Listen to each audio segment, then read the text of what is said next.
नमस्कार दोस्तों, मैं डॉक्टर कविता सोनी स्वागत करती हूँ आपका सोनी होम्योपैथी क्लिनिक के इस यूट्यूब चैनल में।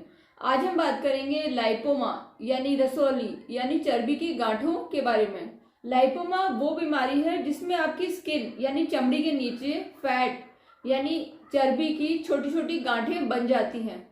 तो इस वीडियो में हम लाइपोमा के बारे में डिटेल में बात करेंगे कि क्यों होता है, इसके कारण क्या हैं और इसका होम्योपैथिक ट्रीटमेंट क्या हो सकता है, और अगर ये कैंसरस है गांठ तो इसके क्या सिम्टम्स होंगे।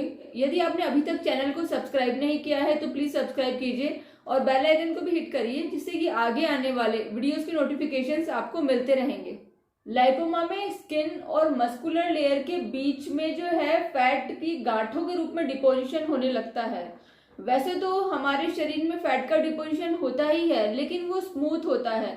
लेकिन लाइपोमा के अंदर स्किन के नीचे और मस्कुलर लेयर के बीच में फैट का डिपोजिशन जो है गांठों के रूप में होने लगता है और वो अलग से ही दिखाई देती है, जिसे कि लाइपोमा या फिर रसौली बोला जाता है। जनरली ये बिनाइन होते हैं, मीन्स ये कैंसरस या मैलिग्नेंट नहीं होते हैं। जनरली लोगों को एकदम से पता चलता है कि उन्हें गांठें हो गई है कि भाई नहाते टाइम कहीं हाथ पे हाथ फेरा तो लगा कि यहाँ पे कुछ गांठ जैसा है, या बैक पे गांठ जैसा है, या थाइस पे लगा कि गांठ जैसा कुछ लगा हुआ है। फिर पूरे बॉडी में चेक करते हैं तो 2-4 और मिल जाती हैं। तो ये जो है वैसे तो धीरे धीरे बनती हैं, किसी के भी शरीर में धीरे धीरे ये डेवलप होती हैं, लेकिन जनरली पेशेंट को अचानक ही इनके बारे में पता चलता है और फिर पूरे शरीर में टेस्ट करने पर ये 5-6 निकल आती है। इनका जो साइज है वो जनरली 2 सेंटीमीटर 1 सेंटीमीटर तक होता है, लेकिन किसी किसी में ये 4 सेंटीमीटर 5 सेंटीमीटर तक भी हो सकता है। जब आप इनको हाथ लगाते हैं तो ये मूव करती हैं, क्योंकि ये फिसलती है, मूवेबल होती हैं। अगर किसी के मूवेबल नहीं है तो फिर वो टेस्ट कराने की जरूरत है, क्योंकि हो सकता है फिर वो मैलिग्नेंट गांठ हो। इनमें पेन भी नहीं होता है, ये पेनलेस होती हैं। तो अगर गांठ पेनफुल है तो भी ये मैलिग्नेंट हो सकती है।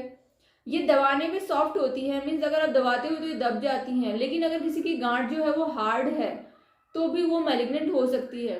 अगर आपको इस बारे में पता करना है कि आपकी गांठ मैलिग्नेंट तो नहीं है तो एक सीटी स्कैन या एमआरआई करवाया जा सकता है, लेकिन आप fine needle aspiration cytology FNAC जो है वो आप बिल्कुल भी नहीं करवाएं, क्योंकि उसको करवाने से जो है वो गांठ और एक्टिवेट हो जाती है और कई बार उसको करवाने से बिनाइन जो है वो मैलिग्नेंट में कन्वर्ट होने लगती है। इसलिए FNAC बिल्कुल भी आपको नहीं करानी है। मीन्स जो साइटोलॉजी होती है जिसमें कि नीडल डालकर एक छोटा पीस जो है निकालकर उसको लैब में टेस्टिंग के लिए भेजा जाता है, वो आपको नहीं करवाना है। सीटी स्कैन एमआरआई आप करवा सकते हैं अगर आपको ऐसा शक है कि ये कहीं मैलिग्नेंट तो नहीं है। बाकी जनरली 99% जो है गांठें वो मैलिग्नेंट नहीं होती हैं, जनरली वो बिनाइन ही होती हैं। जनरली देखा जाता है कि छोटे बच्चों में ये नहीं होती हैं, छोटे बच्चों में इस तरह की गांठें नहीं पाई जाती है। 40 to 60 एज ग्रुप में ये सबसे ज्यादा देखने को मिलती है। अब हम बात करते हैं कि कौन सी जगह पर ये ज्यादा देखने को मिलेगी। तो आपके शरीर में वैसे तो ये कहीं पर भी हो सकती है, लेकिन गर्दन के आसपास के एरियाज में ज्यादा देखने को मिलती है, हाथों में, उंगलियों में, सामने के पोर्शन में ये हो सकती है। कई कई लोगों को जिनकी उम्र ज्यादा है उनमें घुटने के पीछे वाली स्किन पर भी गांठें पाई जाती है। इसके अलावा पैरों में हो सकती है।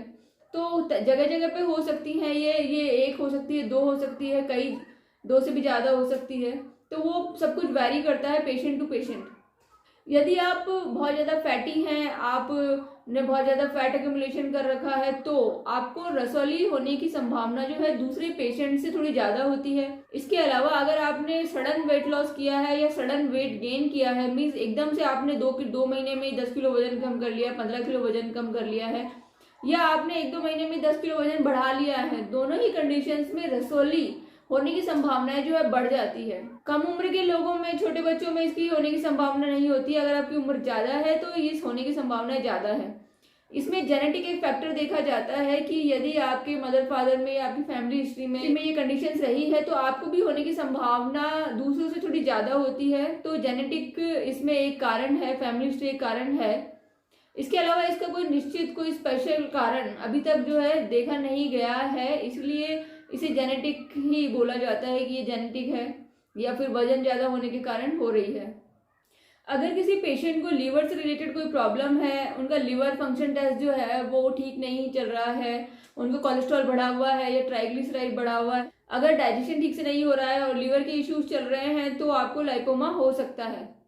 इसके अलावा यंग फीमेल्स जो कि अगर किसी कॉन्ट्रासेप्टिव का इस्तेमाल कर रही हैं, कोई आर्टिफिशियल हार्मोनल पिल्स अगर वो ले रही हैं, तो लंबे समय तक ऐसे आर्टिफिशियल हार्मोन्स लेने के कारण भी गांठें होने की संभावना जो है दूसरों से ज़्यादा होती है।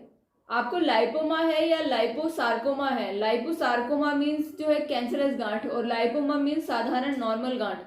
इनमें अंतर आप घर पर भी कुछ सिम्टम्स के आधार पर कर सकते हैं। लाइपोमा मीन्स साधारण गांठ जो है वो सॉफ्ट होगी, पेनलेस होगी और मूवेबल होगी, जबकि लाइपोसार्कोमा मीन्स कैंसरस गांठ जो है, मैलिग्नेंट गांठ जो है वो थोड़ी हार्ड होगी, पेनफुल होगी और मूवेबल नहीं होगी। तो ये बेसिकली 3 कैरेक्टर्स हैं। इसके अलावा तो आगे के लिए आपको स्कैन वगैरह करा के डॉक्टर से सलाह लेकर ही ये चीज़ कंफर्म हो पाती है।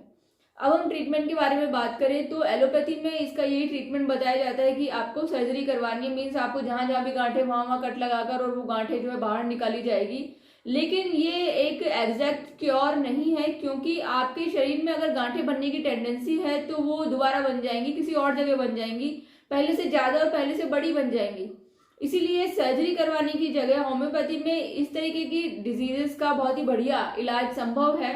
लाइपोमा के केसेस बहुत अच्छे से होम्योपैथी से ट्रीट हो सकते हैं, लेकिन कोई भी गांठ गलेगी उसके लिए कुछ टाइम लगता है। यदि आपको 5 साल, 6 साल, 8 साल से ये गांठें हैं तो ये ठीक होने में 5, 6, 7, 8 महीने इसमें लग जाते हैं। अगर 1 महीना, 1.5 महीना में ही आप सोचेंगे कि 1 महीने में मेरी गांठ ठीक होनी चाहिए, तो ऐसा नहीं हो पाता है।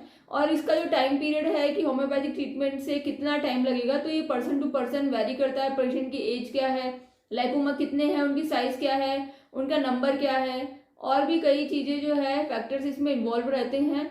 इसलिए अनुभवी चिकित्सक से आप जो है कंसल्ट करके फिर इसका ट्रीटमेंट शुरू करें।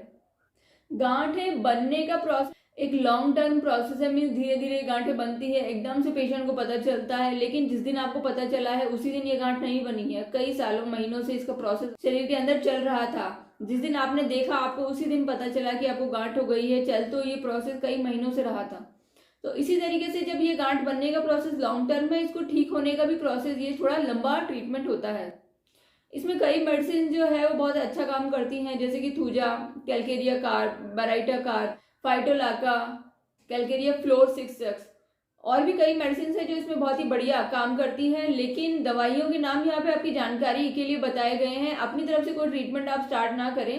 फ्रेंड्स, यदि आप ऑनलाइन कंसल्टेशन लेना चाहें तो डिस्क्रिप्शन में दिए गए नंबर पर मैसेज करके आप अपना अपॉइंटमेंट बुक कर सकते हैं।